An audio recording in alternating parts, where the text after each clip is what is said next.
Pessoal, boa noite, boa tarde, bom dia. Não sei qual horário que você está assistindo esse vídeo. Boa madrugada, todos isolados socialmente, né? Cada um na sua casa, como deve ser feito para que ninguém leve o vírus para dentro de casa. Não é isso? Estamos falando de vírus já há 2 semanas. Evitando o máximo o contato com pessoas que são um grupo de risco, né? Como são os idosos, as pessoas que que têm doenças crônicas respiratórias, como asma, bronquite, pessoas que têm diabetes, problemas respiratórios também, né? Então essas pessoas elas devem ser mantidas em segurança.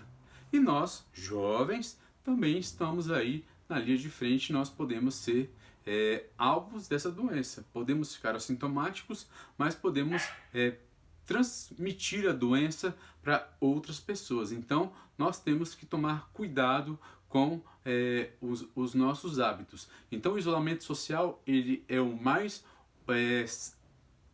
método mais certeiro para que nós possamos vencer essa batalha travada contra esse novo vírus que vem dizimando nações e nações, né? Então, como prometido na última semana, hoje nós vamos falar sobre doenças virais. O nosso país é um país muito grande, o território dele é muito grande. Então nós, pelas estimativas, né? Então aí do Ministério da Saúde, da OMS, eu venho acompanhando bem isso pelos canais respeitados mundo afora, né? Pela BBC, pela CNN. Então eu venho acompanhando esses canais e a gente vê que, por termos um país com dimensão continental, nós temos uma disseminação viral não par, né? Não igual para todos. Então, dentro da República. Então, essa disseminação do vírus, essa disseminação viral, ela ocorre gradualmente, diferentemente em várias regiões do nosso país. Então, nós temos epicentros da epidemia e existem regiões que a epidemia ela ocorre de forma muito branda, né? E existem lugares que estão bem despreocupados com relação a isso. Mas o governo federal, em relação ao Ministério da Saúde, está muito preocupado com todos os estados da República, com todos os estados, porque qualquer lugar pode virar um epicentro se não forem tomadas as devidas providências, que são a providência de isolamento social, tá bom? Então vamos ficar em casa, vamos aproveitar todo o material que está sendo disponibilizado para todos nós, videoaulas, aulas remotas pelas escolas, cursos que antes eram pagos e agora estão de graça. Então a gente tem aí diversas possibilidades, né, de nos entreter e também de evitar que possamos pegar algum tipo de doença, né, ao nos expor a fatores de risco. Não se esqueça também de se alimentar corretamente, uma alimentação balanceada, né? Não existe alimento milagroso que fortalece o nosso sistema imunológico. Temos que nos alimentar de vários alimentos que constituem o equilíbrio do nosso organismo, né? E beber bastante água, né? Inclusive estou aqui com a minha garrafinha, porque de vez em quando eu estou falando e minha voz vai falhando, né? Essa é a vida do professor, mas a gente precisa se hidratar bastante, principalmente nessa época que vai esquentando, esfriando, principalmente aqui no Centro-Oeste, né? A gente vai observando que isso acontece, e se a gente não estiver bem hidratado, né, a gente fica com o nosso sistema imunológico à deriva e a gente pode se contaminar com doenças. Então, vamos direto lá ao nosso tema. Doenças virais, professor Tiago Rocha, vocês já me conhecem. Se ainda não se inscreveu no meu canal, se inscreva, tá? Eu preciso que vocês se inscrevam no canal. Para quê? Para que a gente possa ter aulas ao vivo. Nessas aulas ao vivo, eu conseguirei tirar dúvidas de vocês. Se, por um acaso, eu não conseguir o número X de alunos inscritos, eu não consigo tirar dúvidas ao vivo de vocês, tá bom? Então é necessário que você faça a sua inscrição aí no canal, tá bom? Estou trabalhando o máximo possível, arranjei uma iluminação nova aqui para que a gente possa ter o melhor de proveito durante as nossas aulas, tá ok? Vamos lá começar. Vamos começar com um biologuês, né? Porque a gente tem que decifrar as palavras, né? Muitas vezes eu não entendo algo porque eu não entendi o conceito de uma palavra. Eu não entendi o que significa aquela palavra.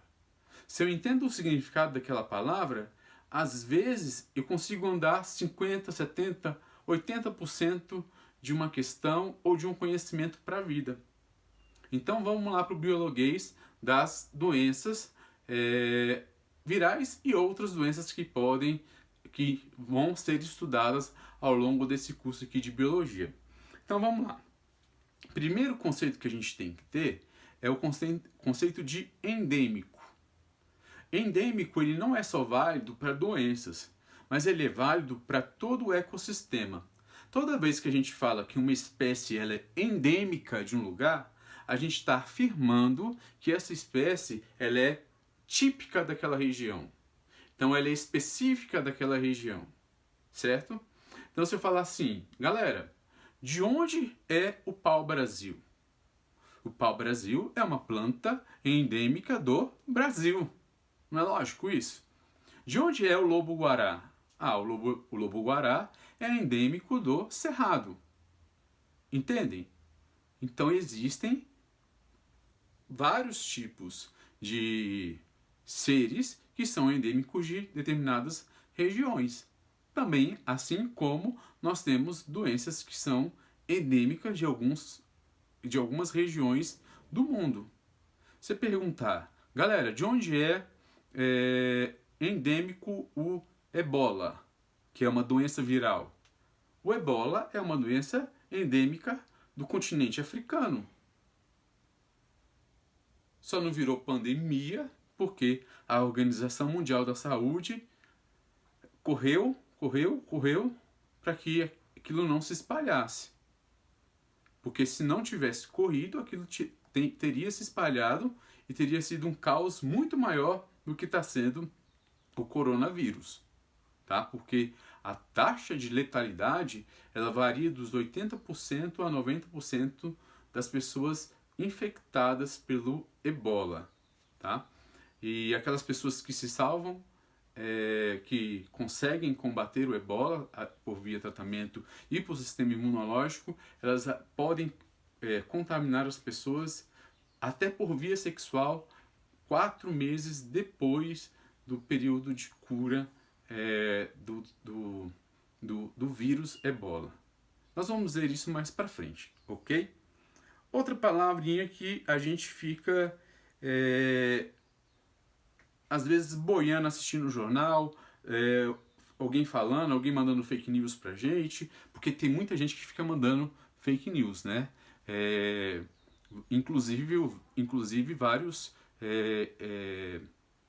várias redes sociais estão trabalhando com isso, vários serviços de inteligência estão trabalhando com isso, porque você joga um fake news ali, né? Aquilo vira uma coisa tão grande que ninguém sabe mais o que é verdade, o que é mentira, né? Então, certa vez teve um fake news que iriam cortar o Bolsa Família, que é oferecido aqui no Brasil, e a população do Nordeste ficou desesperada em algumas regiões. Até agências bancárias eles quebraram. Então, no meio desse surto que nós estamos vivendo agora em 2020, então essa aula está sendo gravada agora em 2020, se lançam vários fake news sobre essa doença, o coronavírus, o Covid-19, nós teremos várias pessoas em pânico, em surto, por conta desses fake news. Então, se você não sabe a procedência daquela informação, a não ser que seja uma brincadeira boba, né? E até com as brincadeiras a gente tem que tomar cuidado, não repasse. Contém ali. Parou comigo. Tá? Então tomem cuidado com isso. Então o que é algo epidêmico? O que é uma epidemia? Uma epidemia, ela é uma doença que acomete uma determinada população. Então ela é uma doença que acomete a cada grupo de 100 mil pessoas. Então a cada grupo de 100 mil pessoas eu vou tendo então essa epidemia. Tá? Se passa desse grupo de 100 mil pessoas e começa a pular de regiões em regiões e começa a ir de um continente para outro e começa a agredir vários continentes, aí eu vou ter uma pandemia, tá? Então, pandemia é quando eu tenho vários continentes que estão sendo contaminados, várias pessoas de vários continentes que estão sendo contaminadas pela mesma doença em um período de tempo muito curto. A disseminação da doença está sendo muito rápida. Então, o período de tempo ele é contado aqui também para se falar da pandemia, tá bom? Então, uma pandemia é algo que vai a nível global. Outro termo que você já deve ter ouvido falar é a virulência. Então, o que é a virulência? A virulência ela é um termo utilizado para falar sobre a possibilidade, a capacidade que o vírus tem de causar morte. Então, a capacidade do vírus ser transmitido, a capacidade de letalidade do vírus e também a capacidade do vírus de invadir tecidos. Opa, o que é tecido na biologia? Um tecido na biologia é um conjunto de células que tem a mesma função. Por exemplo, eu tenho um tecido nervoso, eu tenho um tecido muscular, eu tenho um tecido ósseo, eu tenho um tecido sanguíneo. Então, é a capacidade então, que a bactéria, o vírus, o protozoário ou qualquer micro-organismo, né, então tem de contaminar, de invadir determinado tecido. O coronavírus ele tem uma facilidade muito grande e a gente vai relembrar um pouquinho da aula passada, né, falando sobre os vírus envelopados, né, que eu recebi várias mensagens de pessoas falando assim, agora eu sei o que é um vírus envelopado, né, então a gente vai relembrar um pouquinho dessa aula aí da semana passada, certo? Continuando um pouquinho sobre o biologuês, né, então a gente tem agentes etiológicos. O que são agentes etiológicos? São aqueles que causam doenças. Então, toda vez que eu falo que eu tenho um agente etiológico, eu estou falando do causador da doença. Por quê? Porque muitas vezes eu tenho transmissores, hospedeiros intermediários, que transmitem a doenças, mas não causam a doença. Como, por exemplo, todo mundo atribui a doença dengue a quem? Ao mosquito da dengue. É ele que causa a dengue? Não. Ele é apenas um transmissor da doença. Agora, quem causa a dengue? Quem é o causador da dengue? São os vírus. Então nós temos os vírus DEN1, DEN2, DEN3, que são os vírus que causam a dengue. Inclusive agora, além do coronavírus, a gente está na época de dengue, né? Aqui em Brasília, Distrito Federal, nós temos nos hospitais áreas de isolamento, né, para o coronavírus e nas áreas externas dos hospitais nós temos dos hospitais públicos nós temos área de campanha para receber as pessoas que estão com suspeita de dengue, tá? Para não deixar essas pessoas desamparadas também, porque dengue também pode matar, né? Então preste atenção. Existe o agente etiológico e existe o hospedeiro. O hospedeiro causa a doença? Não. Ele transmite a doença. Quem causa a doença? O agente etiológico. Então é ele que vai causar a doença. Então toda vez que perguntar quem causa a doença, é o agente etiológico. E onde o agente etiológico está? Ele está no seu hospedeiro definitivo. Quem é o hospedeiro definitivo vírus da dengue? O ser humano, ok? Então o ser humano ele vai ser o hospedeiro definitivo do vírus da dengue. Então não vamos apenas culpar o mosquito. Por que nós causamos a prevenção da dengue com o tratamento de morte dos mosquitos Aedes aegypti? Porque se não tiver mosquito, não tem transmissão do vírus. É uma lógica simples. Mato o hospedeiro, mato o transmissor, mato então o vírus. Então é básico, porque o vírus não é transmitido de outra forma. Ele não é transmitido pela saliva, ele não é transmitido pelo ar, ele só é transmitido pelo sangue, tá? Por gotículas de sangue presentes no aparelho sugador da fêmea do Aedes aegypti. Tá bom? Que nós vamos aprender ainda na aula de hoje. Nós temos cepas, certo? O que são cepas? Cepas são,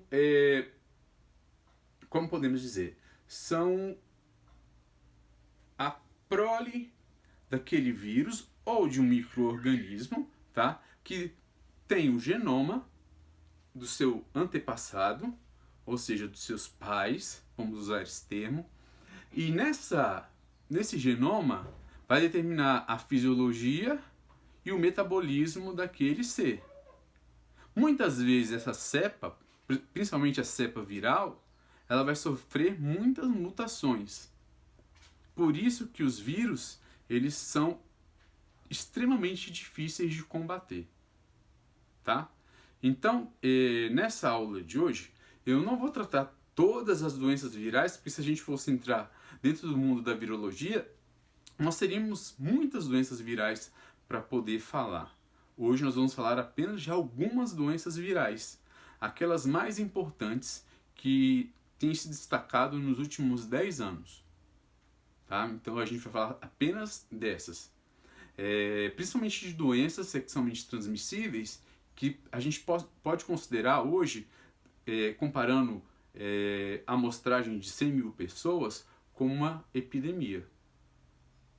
E a gente nem tem percebido isso acontecer. Então você pai, você mãe, que está estudando, está trabalhando, correndo atrás da vida para dar o melhor para o seu filho, preste atenção e conversa com seu filho, abre a cabeça dele de que a vida não é só um oba-oba, tá? E você também, né? Se cuidar, se preservar, para que nada de mal possa acontecer com você. Então vamos lá para as doenças? Então vamos falar um pouquinho sobre as doenças escolhidas. Então a primeira doença que eu escolhi, né, que eu trouxe para vocês é a gripe. Quem nunca, né, sofreu de gripe? Ou coisa que incomoda, né? Estar gripado.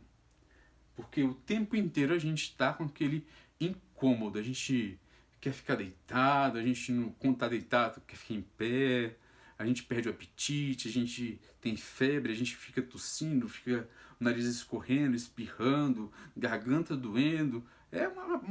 São zilhões de sensações ao mesmo tempo, né? Então quando você gripa, você fica desesperado, né?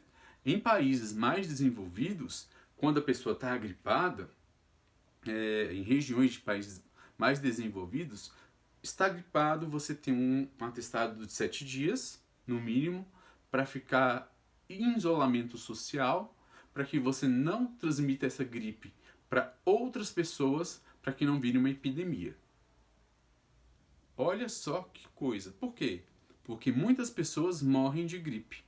E isso não é contabilizado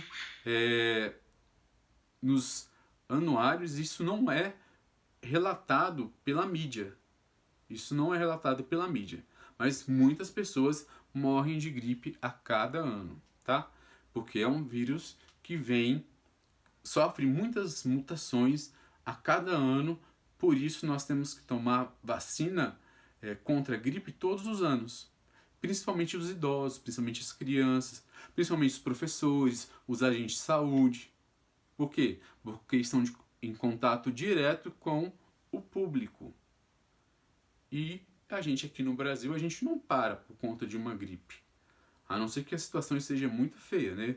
A não ser que a situação progrida para uma pneumonia viral ou bacteriana, tá? Quem é o agente etiológico? Quem é o agente etiológico da gripe? Então vamos lá. Então a gente vai observar que o ser que causa a doença gripe é o vírus chamado de vírus influenza, pertencente ao gênero do mixovírus.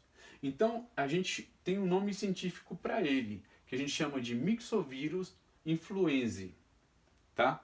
Então a gente tem um nome científico, esse nome é escrito em latim, certo? De acordo com a taxonomia. O que é a taxonomia? A taxonomia determina as regras de como classificar cada ser no seu devido lugar dentro da biologia. Então, o nome científico da influenza, da gripe, é Mixovírus influenzae. Tá? Então, esse é o agente causador da doença. Mas ele é um vírus de RNA. Ele é um vírus de RNA, então ele tem aquela enzima, lembra? A transcriptase reversa. Então ele entra no lugar do RNA mensageiro, ele vira DNA por conta da transcriptase reversa e faz com que a célula fique perdida. Não saiba como se defender. E aí ele sai de lá mudado, ainda sai envelopado, tá? Então o vírus influenza ele faz isso. Como que ocorre a transmissão da doença? Então essa é uma doença comum entre os vertebrados. Então aves, suínos, cachorro, que mais? Então os vertebrados em geral, né, principalmente mamíferos e aves, elas podem ter gripe, podem ter mixovírus, influenza, né? E dessa forma, eles podem transmitir de um para o outro. Então o ser humano pode pegar o vírus de um animal vertebrado.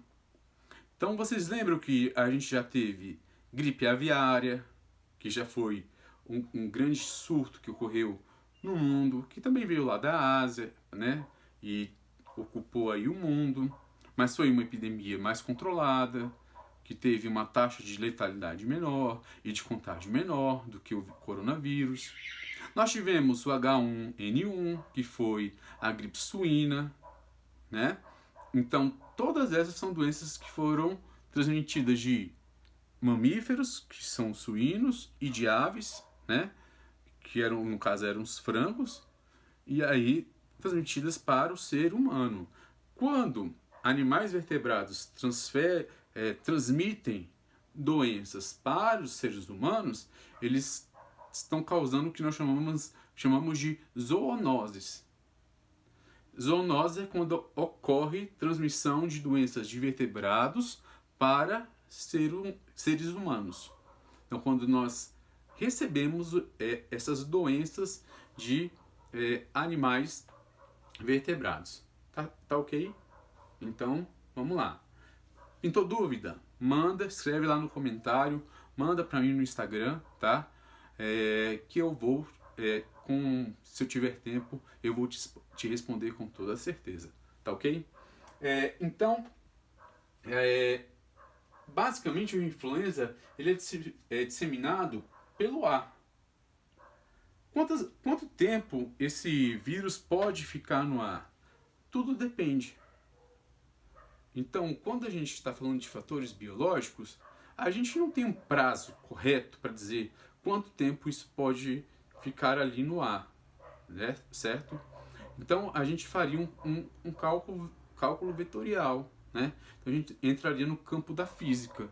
Então, eu calcularia ali o tempo sobre a velocidade do vento, sobre a distância que o vento percorre, aí eu teria o resultado para falar quanto tempo o vírus, né, poderia ficar no ar. Mas esse não é o nosso objetivo. Nosso objetivo é maior entender que o vírus ele é principalmente transmitido pelo ar, tá?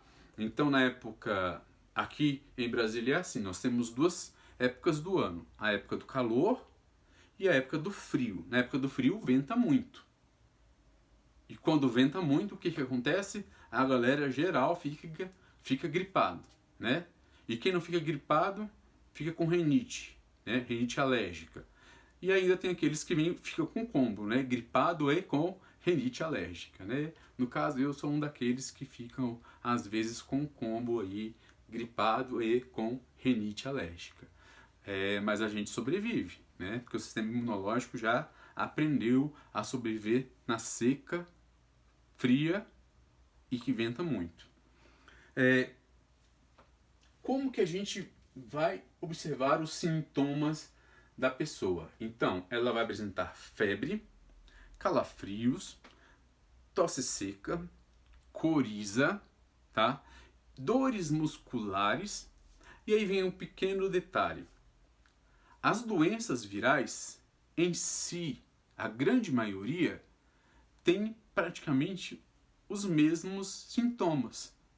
Então, quando você vai ao médico com uma doença viral e ele não sabe e você descreve a doença viral e ele não tem insumos suficiente para te atender, principalmente na rede pública, até mesmo na rede privada, que muitas vezes eles recebem do convênio e eles não recebem bem do convênio, como eles achariam que deveriam receber, o que eles fazem? Eles te olham, te examinam, né? Passam remédios para febre, talvez vômito e talvez uma diarreia que você esteja apresentando e fala assim, olha, vai para casa, se hidrate, use esses remédios porque você está com virose. Então, esse é o seu tratamento, tá? Você está com virose. Não determinou qual era o agente que estava causando essa virose. Por quê?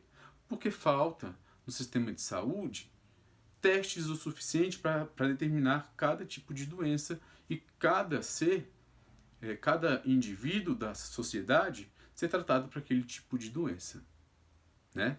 Cá para nós que essa doença que está chegando agora seja um incentivo para que os governos se movimentem também para trazer essa novidade de trazer exames específicos para cada tipo de doença, né? Não deixem o caos se instaurar para só então cuidarem da nossa população com relação aos vários tipos de doenças que podem ser causadas, tá? Esses sintomas iniciais, eles podem durar de 3 a 5 dias ou até 7 dias, como eu já disse a vocês. A fadiga, né, aquele mal-estar, ele pode se protelar até 2 semanas, então até 2 semanas você pode ficar naquele mal-estar, aquela canseira, né? Ah, eu não consigo fazer nada, e tudo que eu vou fazer eu tô cansado, né? Aquele mal-estar ruim, né? Mas a febre ela não continua porque você tomou remédios paliativos para a febre, porque não para gripe, porque não existe um remédio para a gripe. Opa, para a gripe. Não. Quando você vai lá e fala assim, vou comprar um remédio para gripe, né? E você lá lê o rótulo, né? Vou falar de nenhum antigripal aqui não. Vou falar lá. Você vai lá na farmácia, comprou um antigripal, aí tem assim, contra dor de cabeça, contra febre, contra dores no corpo. E cadê o contra o vírus influenza? Não tem. Porque não existe remédio contra o vírus influenza. Deixa eu abrir um grande parênteses aqui. Não existe antibiótico para se tratar vírus. Porque vírus não entra na categoria de micro-organismo. Ok? Então eu não trato vírus com antibiótico. A azitromicina é um antibiótico. Para que serve? Para matar bactérias, para matar fungos, para matar protozoários. não trato doenças virais com antibióticos. Se cair na tua prova que os antibióticos são eficazes contra vírus, tá errado, porque o que eu uso contra vírus são antivirais. Entendeu? Existem alguns antivirais? Existem. Lá na AIDS, lá no HIV, eu tenho antivirais para reduzir a quantidade de cepas de vírus? Tenho. Mas mata todos os vírus? Não. Faço o controle dos vírus? Faço. Entenderam? Então, eu tô gripado, vou usar um antibiótico. Para quê? Você vai gastar dinheiro. E você, inclusive, você vai matar as bactérias que você tem no seu intestino, que são importantíssimas para o funcionamento do seu organismo, inclusive para o sistema imunológico do seu corpo, tá? Então não faça isso. A não ser que você tenha vírus e bactérias. Aí o seu médico recomende o uso de um antibiótico, tá? Então aqui a gente tem uma imagem mostrando pra gente mais ou menos como a gripe ela vai se manifestar. Então, dores de cabeça, congestão, né, nasofaringe. Então, a gente vai ter problemas de congestão nasal, problemas de garganta inflamada. Então, a faringe fica inflamada e aí sente-se dor, né, ao engolir alguma coisa ou beber água ou beber alguma coisa. A gente vai ter tosse por conta porque o vírus ele se instala principalmente no trato respiratório, né, no pulmão, nos brônquios e na traqueia do indivíduo, tá? Dores musculares, né, aquela fadiga que eu falei para vocês. Por quê? Porque se o vírus está no meu trato respiratório, eu não consigo ter oxigênio suficiente. Se eu não tenho oxigênio suficiente, o meu músculo não recebe o suficiente de oxigênio para produzir energia. E aí ele não vai ter aquela energia que eu tinha quando eu estava são. E aí então eu vou ter essa fadiga muscular. E dores articulares, que são causadas pela lentidão da circulação sanguínea. Tá? Então, apenas alguns sintomas da gripe aí no nosso corpo. Então a gente vai vendo aí que não é legal estar com gripe, certo? A outra doença que eu trago aqui para vocês é a febre zika. Ela é transmitida pelo Aedes aegypti, tá? Então aqui eu tenho um rabisco representando o Aedes aegypti e o Aedes aegypti ele traz um combo, a fêmea do Aedes aegypti, tá? Se o Aedes aegypti ele não está em processo de reprodução, ele é um animal nectífero, né? Ele se alimenta de néctar, ok? Então eles passam nas plantas se alimentando de néctar. Se eles estão se reproduzindo, a fêmea ela sente necessidade de um complemento alimentar. E esse complemento é o sangue, tá ok? Então, esse sangue geralmente vai ser de mamíferos. E o sangue mais atrativo e mais fácil de tirar é o do ser humano. E quando ela vai sugar o sangue no seu aparelho sugador, ficam centenas, milhares de cepas de vírus. E quando ela inocula o seu aparelho sugador, na sua saliva, essas cepas virais entram na nossa corrente sanguínea e começam a se reproduzir dentro das nossas células. Seja a cepa do Zika vírus, seja a cepa da dengue ou a cepa do chikungunya, tá? Então, ele tem esses 3 vírus que ele pode transmitir: chikungunya, Zika vírus e dengue. Então, a Aedes aegypti ele foi sorteado, né? É o combo do momento. E ele também, nós descobrimos ano passado, bem recentemente, já existiam pesquisas sobre isso, mas foi divulgado que ele também pode transmitir a febre amarela urbana. Então o cara tá aí, ó, pra pôr pra moer com todo mundo. Então ele pode transmitir 4 doenças: febre amarela, chikungunya, zika vírus e dengue. O encontro com ele é fatal. E eu não quero encontrar com esse cara de jeito nenhum. Inclusive hoje, né, eu quebrei o isolamento social porque eu precisava sair para resolver uma coisinha, né, para a nossa aula de hoje. E eu senti umas picadas de inseto nas minhas pernas. Eu estava num lugar urbanizado, né? Eu já fiquei pensando assim, será que foi o mosquitinho da dengue que picou a minha perna? Já fiquei, né, cabreiro. Vamos observar os próximos capítulos. Mas em nome do Senhor Jesus Cristo não vai ser nada. Então vamos lá. O que é a febre zika, né? Ela é causada pelo zika vírus, que pertence ao gênero Flavivírus. Você vai ver que os outros também pertencem ao mesmo gênero Flavivírus, tá? É transmitido, né? Como que eu vou adquirir esse vírus? Como que ocorre essa transmissão? É transmitido pelo vetor de transmissão, que é o mosquito Aedes aegypti. Então, a Aedes aegypti pica o ser humano, é a fêmea do Aedes aegypti, pica lá a pele do ser humano, certo? Pega lá, suga o sangue e na saliva do Aedes aegypti ele libera a cepa do Zika vírus, tá?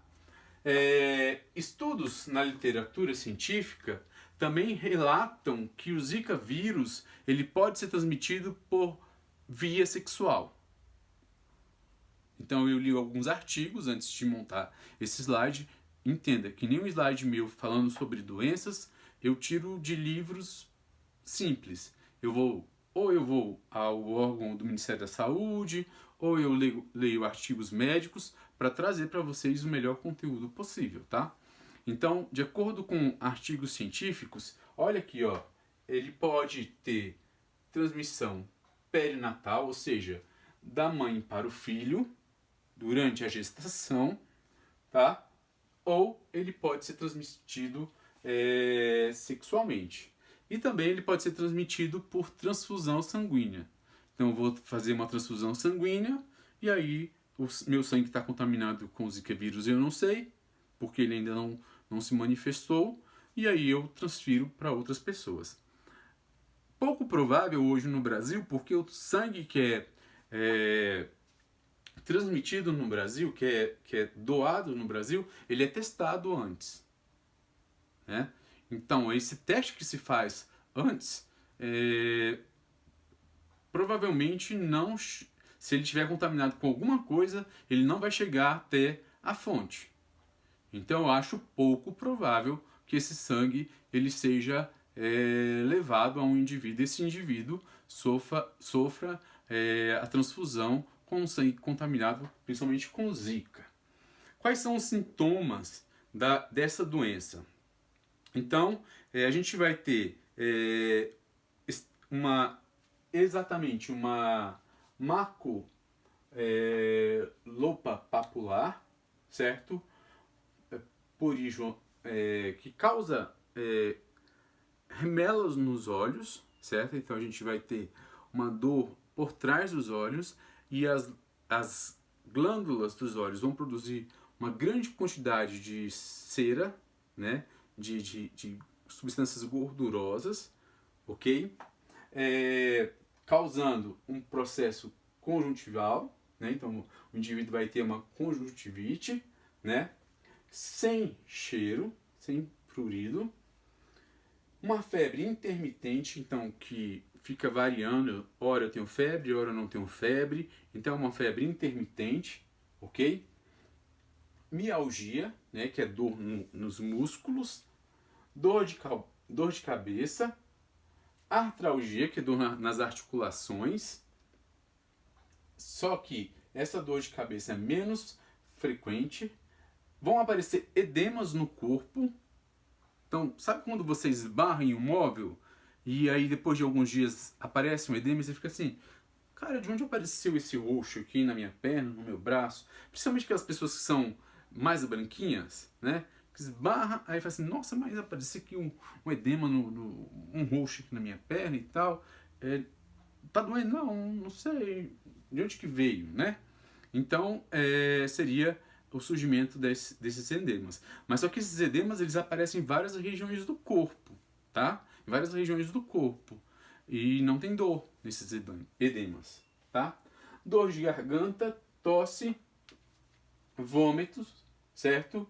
E a gente vai ter dificuldade na troca de oxigênio do gás carbônico pelo oxigênio, pelo gás oxigênio, tá? Então, o que é o Zika vírus? Peguei esse folheto lá no site do Ministério da Saúde, que eu achei bem bacana. Então a gente vai ter uma dor de cabeça constante, manchas vermelhas na pele, que são os edemas, né? Vermelhidão nos olhos, que é a conjuntivite que eu falei, né? Que eles colocaram aquele nome bem difícil para a gente entender, e dor nas articulações das mãos e pés principalmente. Sintomas surgem até 10 dias após a picada do mosquito. Então, 10 dias que o mosquito picou, aí os sintomas aparecem. E podem se manifestar durante 7 dias. Qual a maior preocupação do Zika vírus no nosso país? Com as mulheres grávidas. Porque para as mulheres grávidas, o Zika vírus ele pode ser transmitido da mãe para o bebê, ok? E aí isso pode causar o que nós chamamos de microcefalia, ou seja, existe um atraso no desenvolvimento do encéfalo e do crânio daquele bebê. Então isso vai atrapalhar o desenvolvimento cognitivo daquela criança e o desenvolvimento do desenvolvimento anatômico da cabeça daquela criança. Inclusive, se você entrar lá no INSS, seguros, etc., existe, de acordo com a Previdência, existe uma lei que assegura que as crianças com microcefalia tenham auxílio do governo. Então ela já tem essa lei assegurada lá na Previdência Social. Crianças com microcefalia, elas podem requerer esse benefício, que é como se fosse uma aposentadoria, porque sabe-se que essa criança não vai ter um desenvolvimento cognitivo assim como as demais crianças, tá? A dengue, né? Então, a dengue agora ela está em alta, ela sempre vem em alta no início do ano, porque nós temos muita chuva e calor, e essa é a época reprodutiva do vírus, tá? O que acontece? A fêmea, como eu já falei para vocês, ela necessita do sangue para poder complementar a sua dieta, e no caso nós, seres humanos, somos a vítima da fêmea, né, do Aedes aegypti. Ele é um arbovírus, certo? Também pertencente ao gênero Flavivírus. Nós temos 4 tipos de sorotipos, certo? Ou seja, de vírus da dengue. Então eu tenho um DENV1, DENV2, DENV3 e DENV4. Quando fala desse nome DENV, eu só lembro daquele carinha lá do La Casa de Papel, né? Que o pessoal tá reclamando aí da 4ª temporada, mas não me fala porque eu ainda vou assistir para tirar as minhas próprias conclusões. Mas, voltando para a aula, certo? Nós temos esses 4 tipos de sorotipos aí para definir qual é o tipo de dengue que você tem. Se ela é mais grave, se ela é mais severa, se ela é uma dengue hemorrágica, se ela é uma dengue simples, se pode ser tratado em casa, se você tem que ficar hospitalizado porque você está perdendo sangue, porque a hemorragia é interna e aí você precisa de um acompanhamento médico de perto, né? Então a gente precisa ver isso. De novo, a forma de transmissão por meio do seu transmissor, não é? Quem é o seu transmissor? O Aedes aegypti. né? De novo eu vou falar. É causado pela picada de quem? Da fêmea do Aedes aegypti. Quando a fêmea do Aedes aegypti pica o ser humano, ela vai, através da saliva dela, liberar algum sorotipo desse flavivírus, né? Esse arbovírus aqui. Também a gente pode ter uma transmissão vertical. Qual é essa transmissão vertical? É a transmissão que vai ocorrer de mãe para filho. Isso é muito difícil de acontecer, tá? Mas está na literatura médica que pode acontecer. Mas é um caso raro, é um ou outro caso que pode acontecer aí em cerca de 10 mil, 100 mil pessoas infectadas, né, na população, tá? Um a cada 100 mil. Sintomas parecidíssimos com os sintomas do Zika vírus, tá?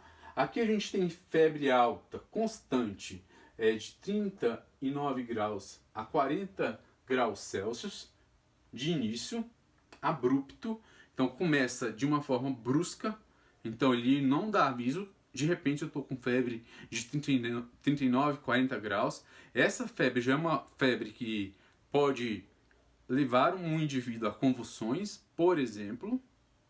Então, para o indivíduo entrar em convulsão aqui, é um pulo. Falta pouco, tá?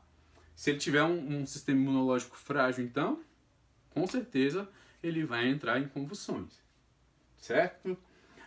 Geralmente, a dengue, ela dura, essa febre da dengue, ela dura de 2 a 7 dias.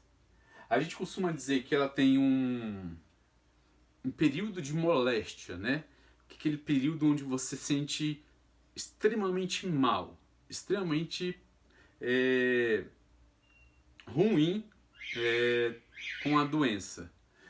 Então você vai ter cefaleia, que é dor de cabeça, mialgia, astralgia, né? Então você vai ter dor muscular, dor nas articulações, prostração, que é quando você só quer ficar deitado, você não consegue fazer nada, porque você não consegue sair da cama, justamente pela dor muscular e a dor articular.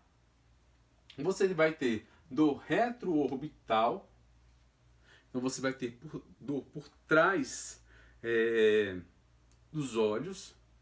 Essa dor retroorbital, descrevem que é péssimo, tá? Você vai ter exatema, né? Que é comum o processo de explosões cutâneas com prurido, né? Então com cheiro ruim na pele, ok? A anorexia, então você deixa de querer comer. Aí tem gente que fala assim: ah, eu queria ter essa doença. Já escutei essa brincadeira na sala, né? Ah, você queria ter a anorexia da dengue, mas você quer o resto também? Quer experimentar o resto também? Ai, como você é bruto. Ai, desculpa acabar com seus sonhos, mas se você quiser essa anorexia aqui, que não é algo bom, anorexia de forma alguma, você vai ter que acompanhar do resto. Como você quer? Não, né? Náuseas seguidas de vômitos, né? Eu já tive uma prima que teve dengue 2 vezes, coitada.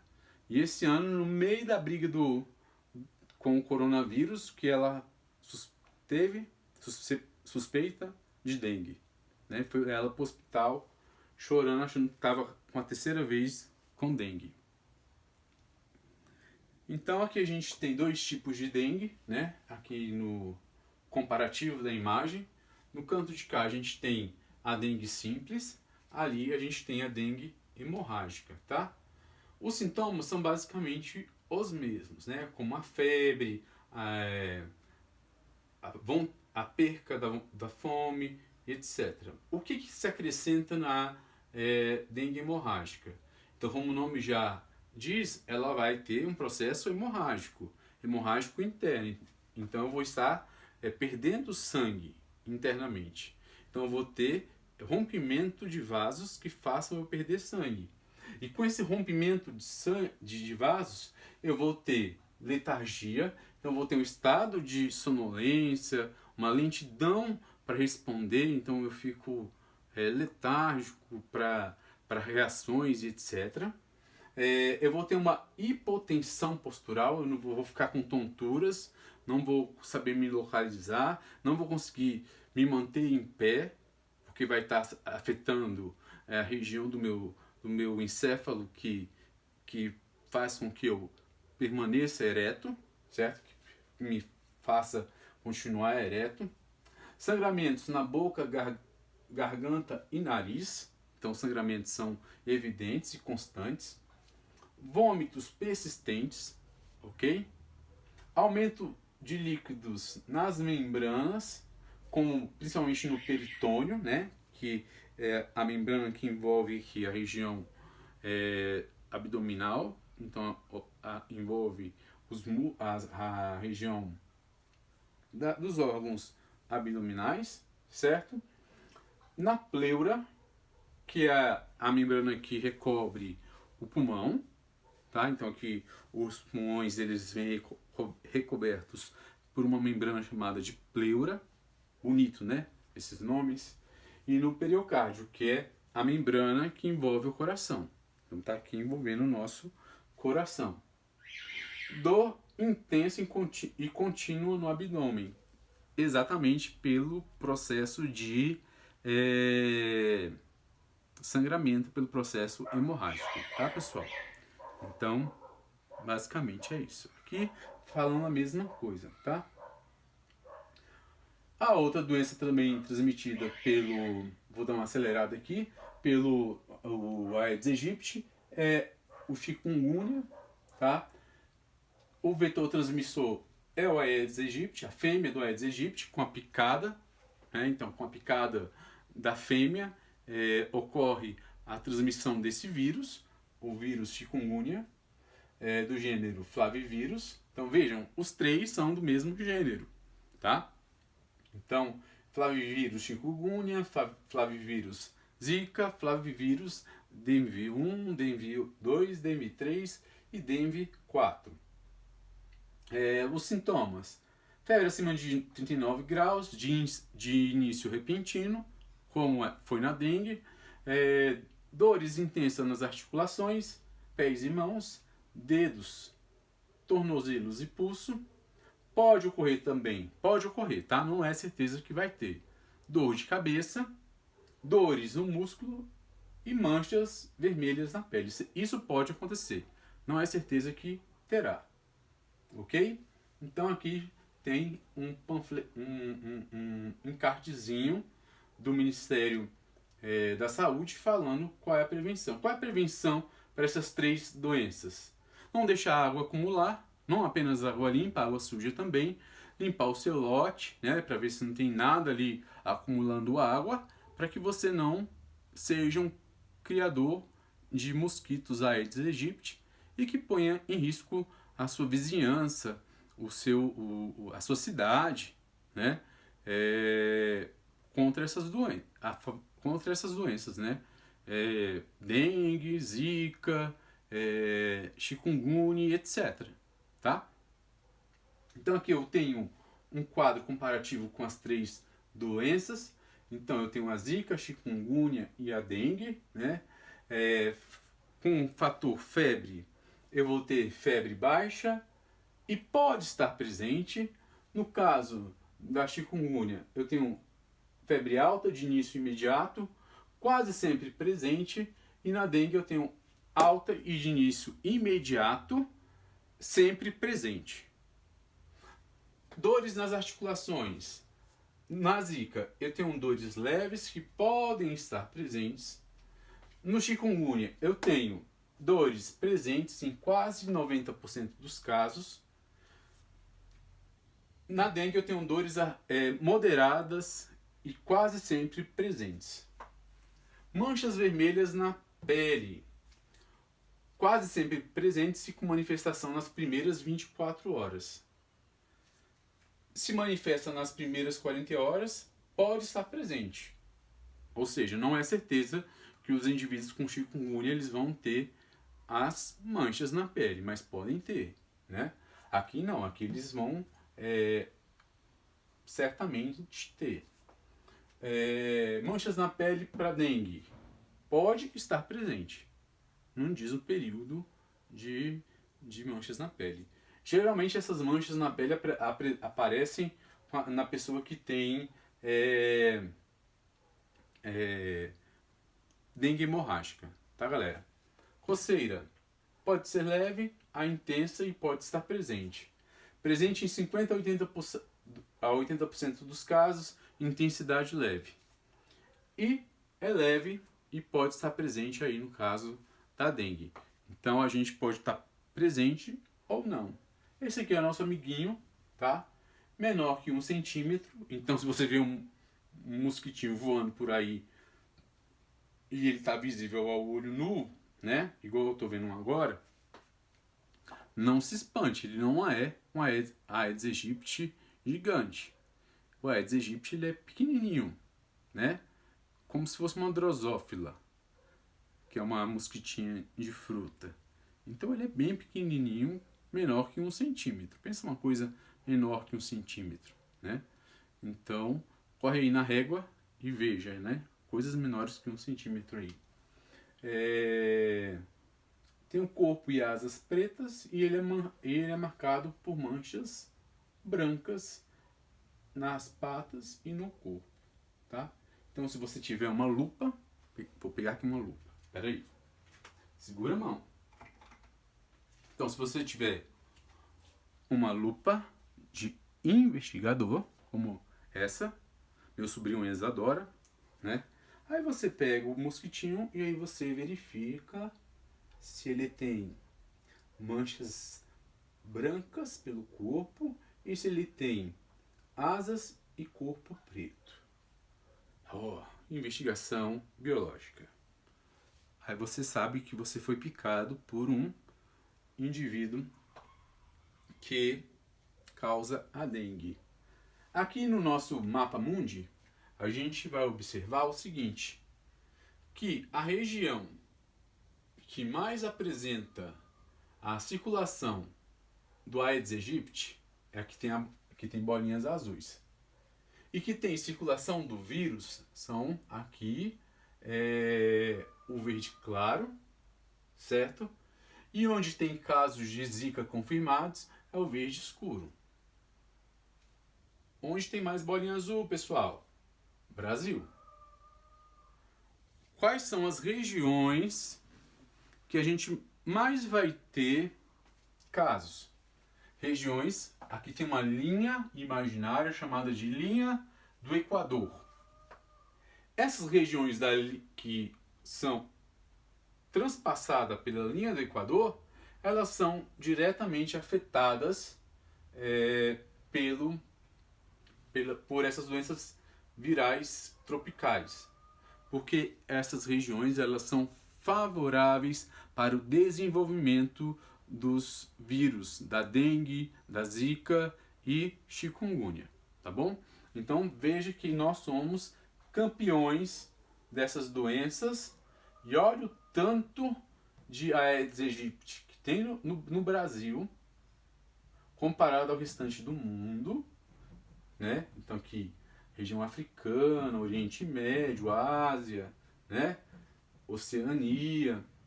Então, o trem é feio. Estados Unidos, México, América Central, e aí vai. Vamos falar um pouquinho sobre a febre amarela, que foi algo que veio forte o ano passado.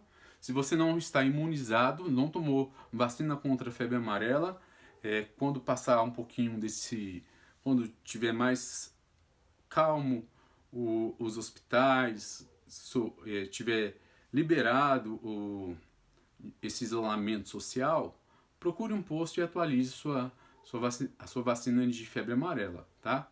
Porque a febre amarela urbana, ela tem vindo aí frequentemente nos perturbar, tá?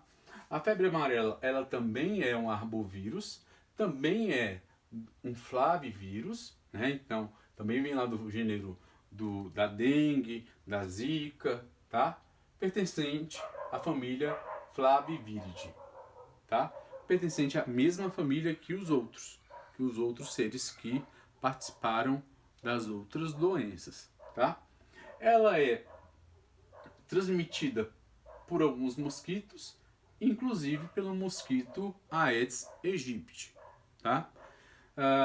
Então, quais são as formas de transmissão dessa doença? Na febre amarela rural, nós temos o Amaegus, que é do gênero Sabetes, que transmite isso daí para primatas não humanos. E descobrimos que na transmissão urbana ela tem sido feita através do mosquito Aedes aegypti. Então, mais uma para a coleção aí, Aedes aegypti, tá?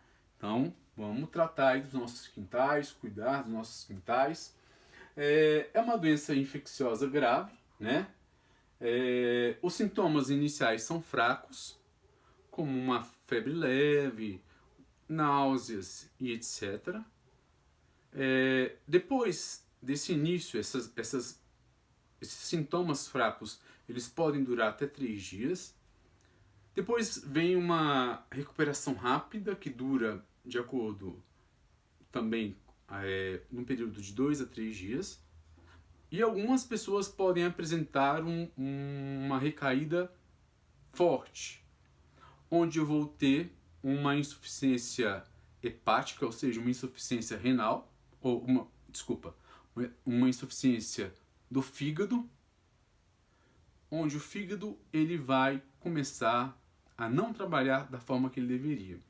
E quando ele não trabalha da forma que ele deveria, eu começo a ter aspectos ictéricos. Então eu começo a ter olhos amarelos, certo? Então essa parte branca do olho começa a ficar amarela. A minha pele começa a ficar amarela, tá? Por quê? Porque o meu fígado parou de funcionar. Ele parou de reciclar as células vermelhas, os glóbulos vermelhos. E aí então o meu corpo para de mandar glóbulos vermelhos para outras regiões. Eles começam a mandar bilirrubina, que deixa então o meu corpo com um aspecto amarelado, tá? Então aí, seguido da falha hepática, eu vou ter falha renal. Se eu não tratar urgentemente, o que vai acontecer? Ocorre o caso, né? Se as manifestações forem intensas, eu posso morrer. Agora, os indivíduos que conseguem tratamento e passam por isso, por toda essa doença, por todas as etapas dessa doença, eles conseguem então vencer a doença e ficam devidamente imunizados permanentemente contra o vírus. É a mesma coisa que a vacina faz. O que a vacina faz? É inocular no seu organismo cepas virais inativas para que seu organismo crie anticorpos no sistema imunológico, criando uma memória imunológica para quando esse vírus chegar no seu corpo, ele já saiba como se defender desse vírus. Olha que interessante, né? Então, tem vírus que a gente consegue combater? Tem. Então, o interessante é isso, né?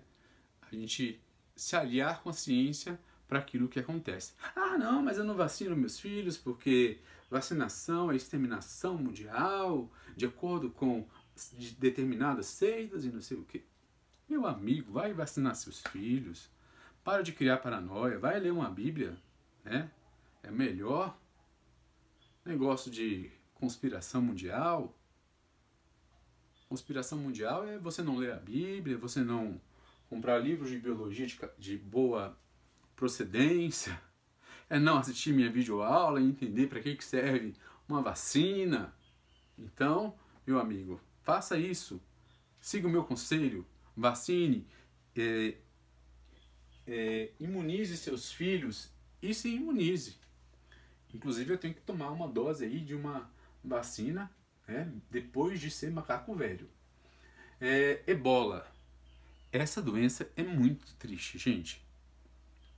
2015 a gente teve, não foi descoberta em 2015, tá? Ela foi descoberta em meados da década de 80 do século passado e década de 90, e é uma doença viral extremamente avassaladora. Então, hoje as pessoas estão lutando contra o ebola em regiões da África? Estão. Elas continuam lutando contra o ebola ali. O ebola mata muito mais do que o coronavírus? Mata. Mas ele foi contido numa única região. Essa foi a nossa sorte. Porque se ele se espalhar por todo o mundo, aí as percas vão ser maiores. Porque ele é um vírus altamente transmissível. Assim como o coronavírus é altamente transmissível, o ebola também é, tá? Então nós temos o ebola vírus, que é do gênero filovírus. É um vírus de RNA. Lembre que todo vírus de RNA é um vírus complicado. É um vírus que tem que quando chega ao organismo, ele causa uma complicação real no organismo do indivíduo. Então, esse vírus é assim, tá? Então, todo vírus de RNA, eu faço questão de marcar que ele é de RNA, porque ele vai trazer complicações. E aí, se você tem dúvidas, volta na minha aula passada e coloca lá no finalzinho da aula que você vai entender o que é um vírus de RNA, tá ok?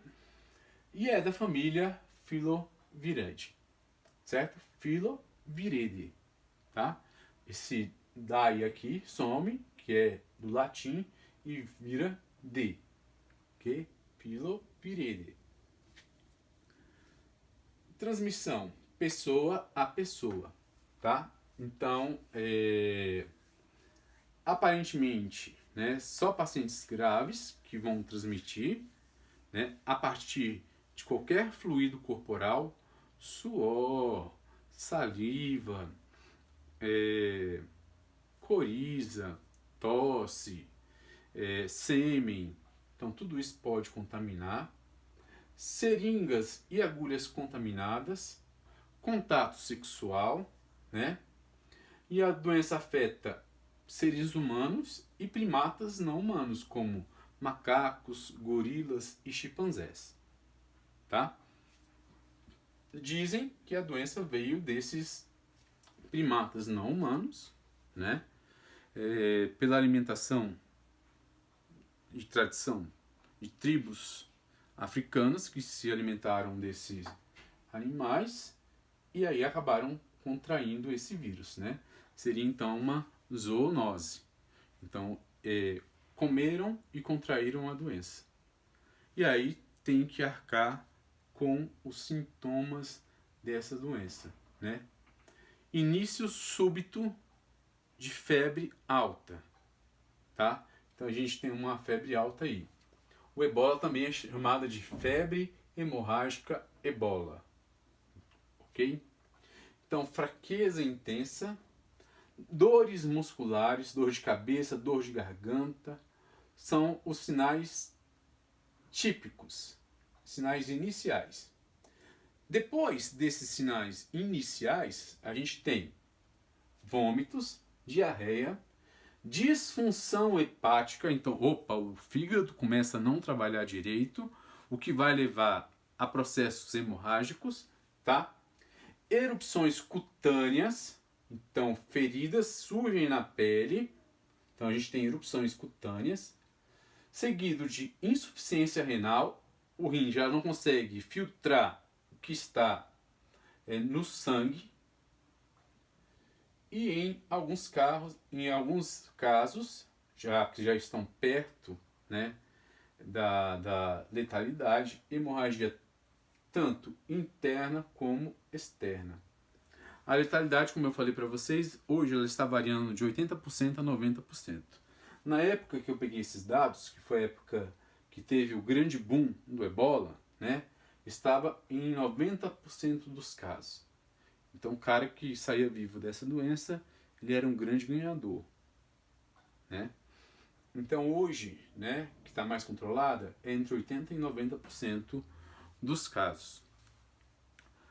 Porém, essa doença ela pode ser transmitida, e eu peguei isso de artigos médicos, tá? Por contato sexual. E de acordo com um artigo científico que eu li na época, a pessoa pode transmitir ainda 4 meses depois de curado o vírus por via sexual. O mais triste disso tudo é que as pessoas elas trabalham igual as pessoas que estão trabalhando hoje com coronavírus, e elas trabalham totalmente equipadas. E muitos profissionais da saúde se contaminaram por agulhas contaminadas, por feridas abertas dos pacientes e morreram ajudando a outros. Principalmente médicos e enfermeiros voluntários. Triste, né? Então essa é uma doença que me chama muita atenção e é muito triste. Outra doença viral que me deixa extremamente triste é a AIDS, né? AIDS é uma sigla em inglês, né? Em português seria SIDA, que é a síndrome da imunodeficiência adquirida, transmitida pelo vírus HIV, Human Immunodeficiency Virus, que em português seria vírus da imunodeficiência humana, né?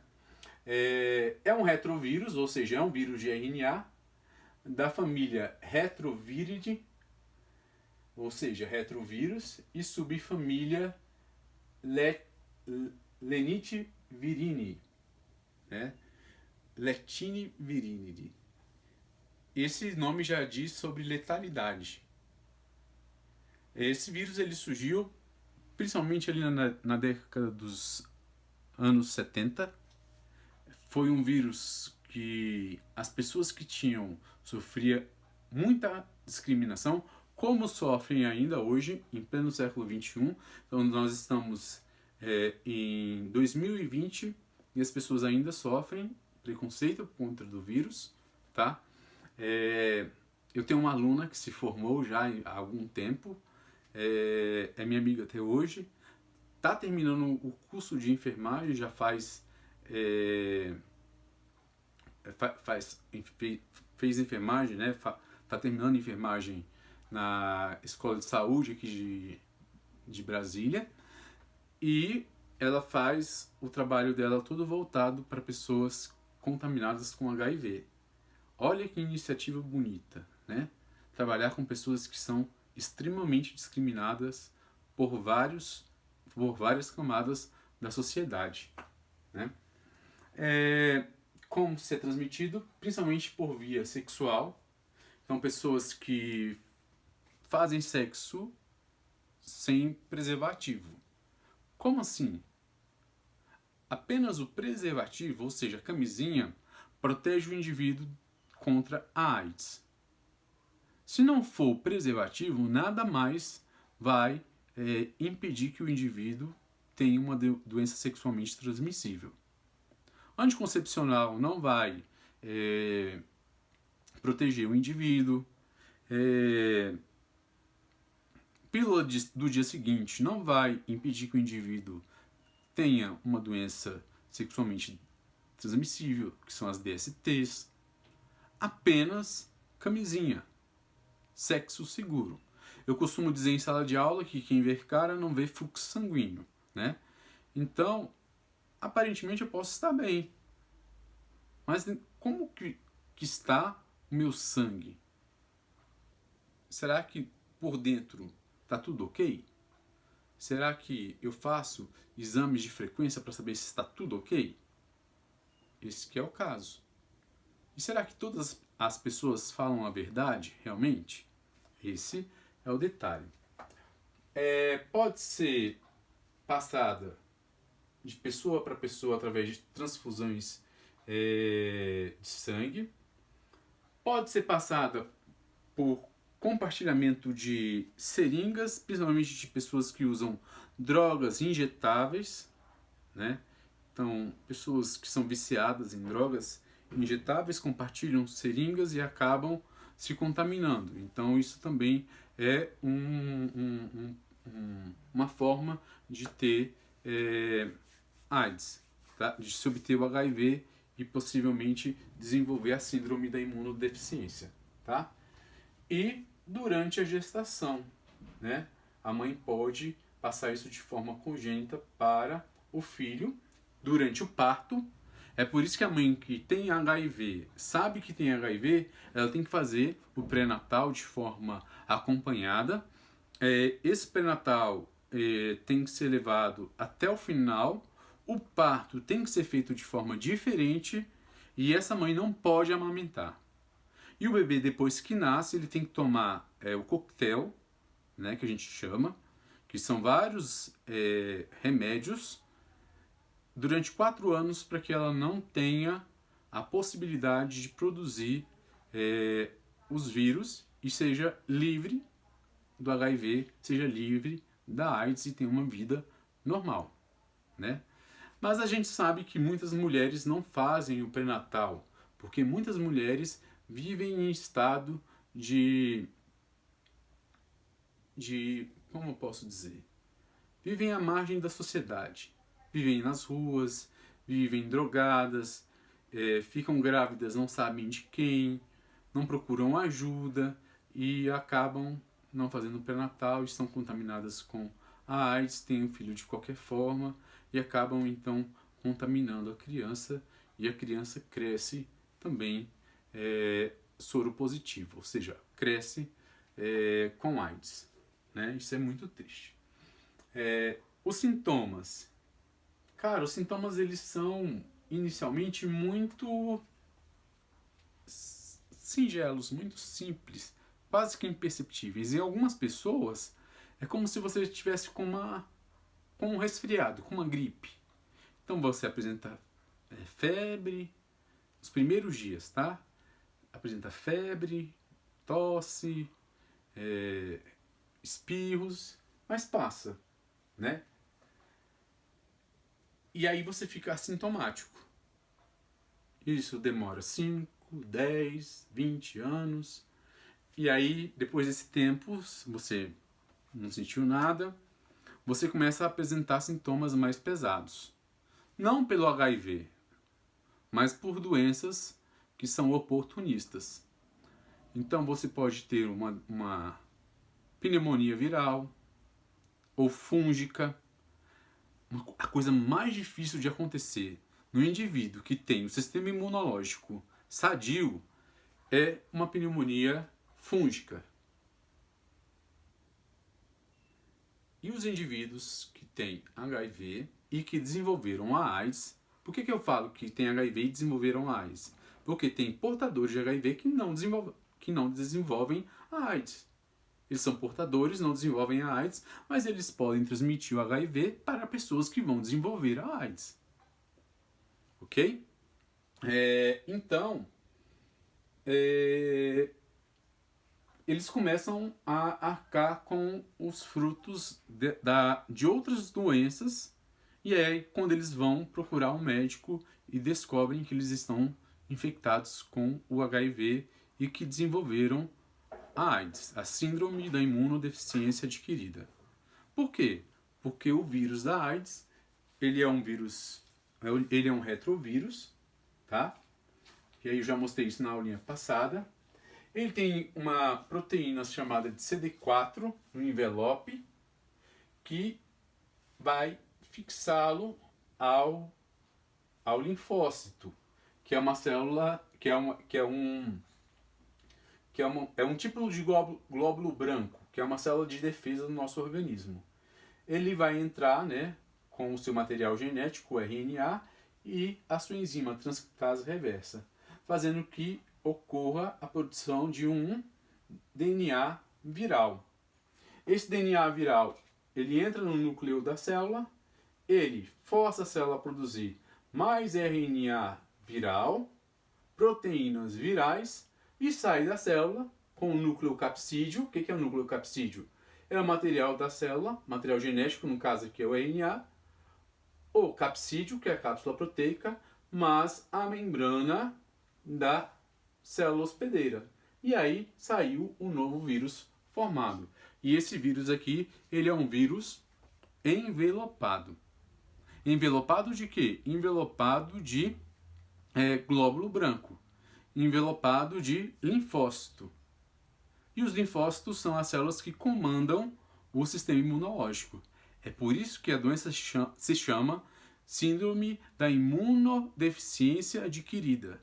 Se eu não tenho um sistema imunológico, qualquer doença pode me abater? Sim. Eu não tenho guerreiros para lutar numa guerra. Se eu não tenho defesa, qualquer um pode me atacar e eu vou perder qualquer batalha. De fato, é isso que acontece. Tá? Eu trouxe alguns dados que eu colhi no Ministério da Saúde.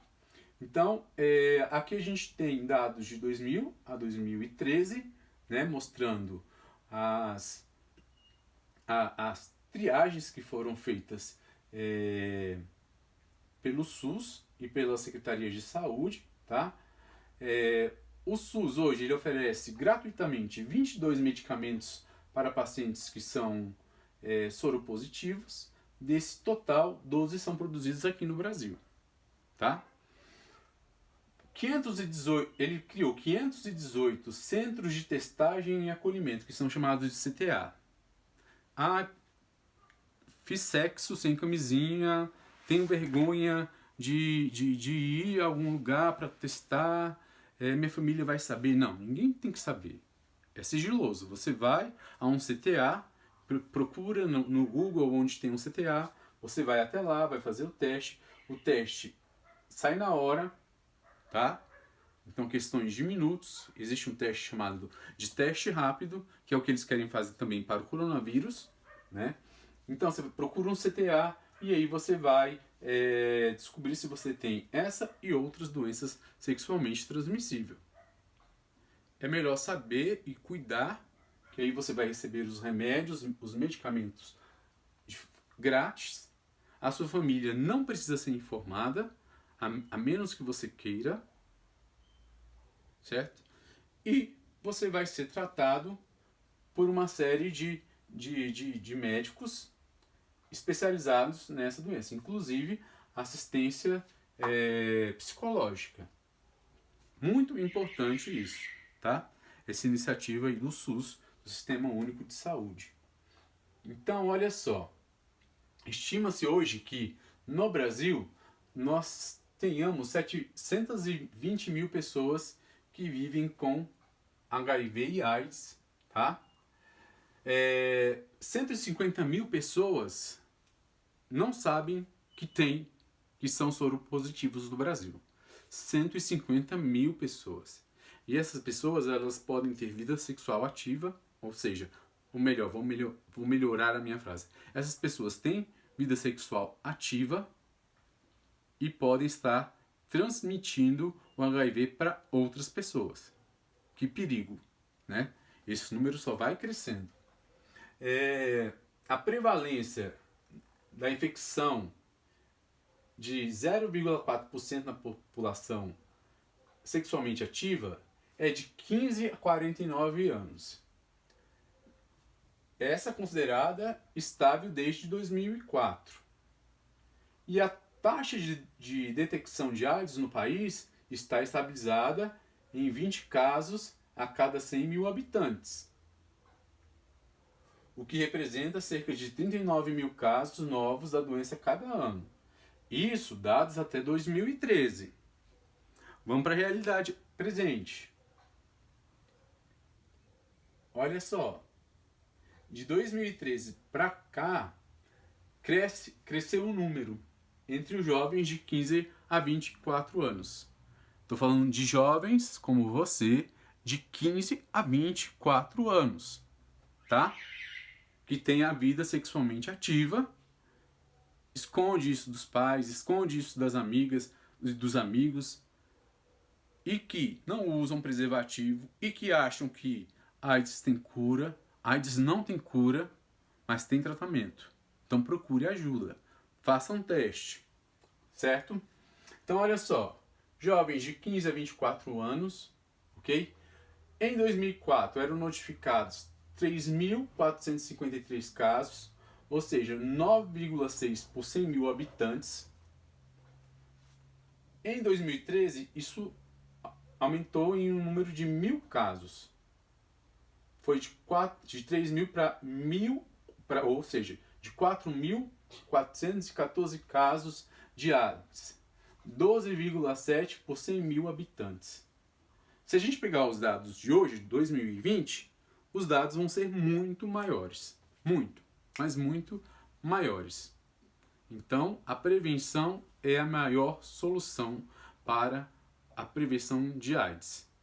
De acordo com o Ministério da Saúde, hoje, 2020, nós temos uma epidemia de AIDS, de HIV e uma epidemia de sífilis. Sífilis ela não entra nessa aula porque sífilis ela é uma doença bacteriana. Então bactérias não entram aqui em vírus. E sífilis tem cura. Porque sífilis a gente pode usar antibiótico. Vírus a gente pode usar antibiótico?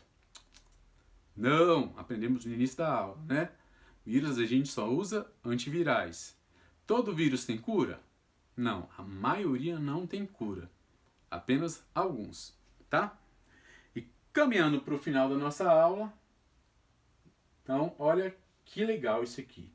É o que eu falo para todo mundo que conversa comigo sobre AIDS. Então, AIDS não tem cara. Achei fantástico o que a Secretaria de Saúde do Distrito Federal fez esse ano na época do Carnaval, né? Vários comerciais com várias pessoas de várias etnias, né? De várias cores, mostrando que AIDS não tem cara, não tem cor, não tem sexo, não tem idade. E aí, anúncio final, use camisinha, que é a única forma de prevenir a doença. Tá bom? Então, se cuide. Não existe remédio para isso. Se cuide. Para concluir a nossa aula, vou deixar herpes para depois, tá? Vou falar sobre o nosso tão temido coronavírus, né? Virou até música, né? Lá, Cardi B fez um gritinho lá da Coronavirus. E aí o cara lá foi lá, pegou e fez um remix, né? Coronavirus. Então, olha só, o coronavírus, ele apareceu pela primeira vez não em 2019. Existe uma família de coronavírus, tá? Que é o Coronaviridae. Os indivíduos da família Coronaviridae, eles surgiram, foram catalogados desde 1937. Eles são parasitas intracelulares de vários vertebrados. Então nós temos os autocovides, os alfa-covides, né, melhor dizendo, os beta-covides, os gama-covides e os ômega-covides. No caso, a gente está trabalhando agora com um beta-covid, que é um covid que é uma zoonose, que é transmitido do ser humano, do animal para o ser humano, de um vertebrado para o ser humano. Não se sabia ao certo como era feita a transmissão do vírus. Então, quando ele surgiu lá em Wuhan, lá na China, a ideia era de que o contágio era feito do animal, né, do mercado de pescados que tinha lá na cidade, para o ser humano. Então, quando você comia alguma coisa que tinha lá no mercado de pescados, como os peixes ou a venda de morcegos que eles utilizavam para fazer sopa, aí eles se contaminavam. Mas não, perceberam que não. Quando o vírus sai de Wuhan, se espalha pela China, quando ele sai da China e começa a se espalhar pelo mundo, começaram a cogitar outras hipóteses da transmissão do vírus. Hoje, nós ainda não temos a certeza de como esse vírus é transmitido pela população. Então, a hipótese mais certa é de que, de uma forma geral, a transmissão do Covid-19, que é o SARS, o que é um SARS? É uma síndrome respiratória aguda. Então, ele é um vírus que causa uma síndrome respiratória aguda. Então, a gente já teve o SARS, MERS, que ocorreu no Oriente Médio, tá? Que foi uma doença que teve um índice de letalidade alto, tá? Isso já nos anos 2000. E agora a gente tem o SARS-CoV-2, que é conhecido também como Covid-19 ou coronavírus, né? Nosso coronavírus. Eu peguei os dados da Fiocruz, tá? De 2020 e da FIP 2020 e a gente vai dizer o seguinte: costuma ocorrer pelo ar ou contato por pessoas infectadas por meio de gotículas de saliva e catarro disseminados, por exemplo, por espirro e tosse, toque ou aperto de mão, ou ainda por pegar em utensílios que também foram tocados por pessoas contaminadas. Então, cada vírus tem um período de tempo que ele fica em cada objeto que a gente toca. Então, se eu toco aqui no computador e eu estou contaminado, e esse computador ele é de inox, né, ele fica por um tempo contaminado. Se eu pego aqui na lupa de investigação e ela é de plástico, tem um tempo que o vírus vai ficar por aqui, né? Então, tem tudo isso. Esse vírus é um vírus envelopado, o que facilita a sua entrada na célula. Olha só, que facilita suas mutações. Sintomas. Os sintomas, eles são clínicos de SARS, né?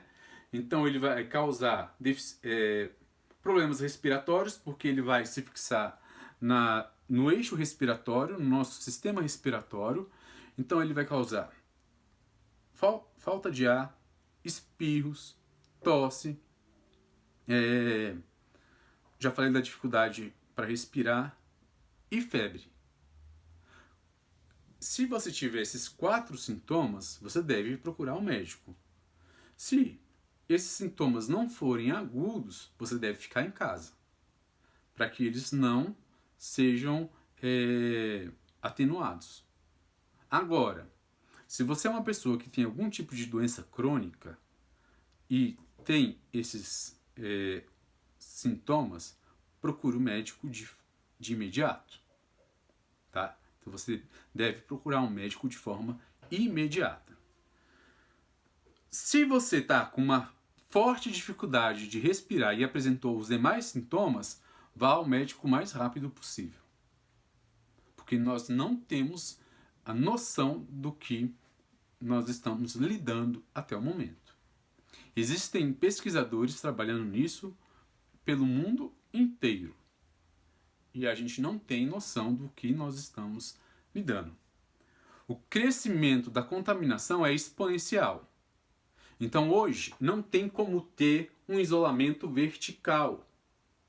Separar só as pessoas velhas, idosas e com doenças crônicas. Porque se eu sou uma pessoa que não tem uma doença crônica e vou para as ruas trabalhar, eu vou ter que voltar para minha casa. E na minha casa existem pessoas que têm doenças crônicas, como hipertensão, pessoas que são acima de 60 anos. Então eu posso voltar para casa trazendo o vírus. Então, nesse momento, o isolamento vertical, como diz o ministro Mandetta, é inviável. Hoje, o isolamento horizontal é o que tem que acontecer. É o que está acontecendo no mundo inteiro. O mundo inteiro está sofrendo com isso. O mundo inteiro está sofrendo com a economia. O mundo inteiro, tá? Olha os índices que eu peguei hoje, que foram publicados ontem. Então, deixa eu mostrar aqui para vocês. Então, número de casos e mortes pelo mundo. Quem está liderando? Os Estados Unidos, né? Os Estados Unidos, eles lançaram assim no começo do ano o isolamento horizontal, mas ele flexibilizou esse isolamento horizontal para uma abertura talvez dos comércios e etc. E aí o que aconteceu? Ele correu para o primeiro da lista. A Itália estava lá em primeiro, ele correu para o início da lista. Isso aqui na primeira semana de abril, tá? De 2020. Olha só quantos casos de contaminados ele teve no dia 1º de abril. 215.003 casos. Do dia 1º para o dia 7 de abril, ele duplicou praticamente. Ele foi de 400 mil, ele foi de 215 mil para 400.335 pessoas contaminadas pelo vírus. Ou seja, 10,9% ao dia. Muita gente, né? Olha o número de óbitos nos Estados Unidos. Aí você fala assim, na população tão grande é pouco. É pouco porque não foi da sua família, né? Porque se fosse da nossa família a gente estava chorando. No dia 1º de abril, 5.000 pessoas, 102. Cara, isso é muita gente. Dói no coração pensar no número de pessoas que morreram. Olha o número de óbitos no dia 7 de abril, ontem. 12.841 pessoas. Ou seja, 16,6% ao dia. E aí, segundo vem a Espanha, que está numa calamidade louca. Itália, França, Alemanha, né? China, que oculta os dados que não são verdadeiros. Tem o Irã, Reino Unido, Suíça, Holanda e aí vem o Brasil. O Brasil, no início do mês, tinha 6.836 casos. Pulou de 6.836 casos para 13.000 no dia 7 de abril, de 13.000 para 717 casos. Ou seja, uma média de 12,3% de casos ao dia. No dia 1º a gente tinha 240 óbitos, certo? Nós pulamos de 240 óbitos, quase que triplicamos para 667 óbitos no nosso país. Se nós não tomarmos cuidado, nós vamos virar um Estados Unidos. Então, a gente está lidando com o novo. A gente está lidando com algo que é totalmente desconhecido. Então, nesse momento, é preciso ter muita cautela e seguir a ciência. Tá, joia? Essa foi a nossa aula sobre doenças virais. Agradeço a sua atenção. Sei que ela foi um pouquinho longa, como de costume, mas espero que tenham gostado, espero que tenham aprendido um pouquinho do que foi falado aqui hoje. Deixa a sua curtida aí, se inscreva no canal e até a nossa próxima aula, que eu espero que seja ainda essa semana. Tá ok? Beijão no coração e que Deus possa lhe abençoar. Beijos!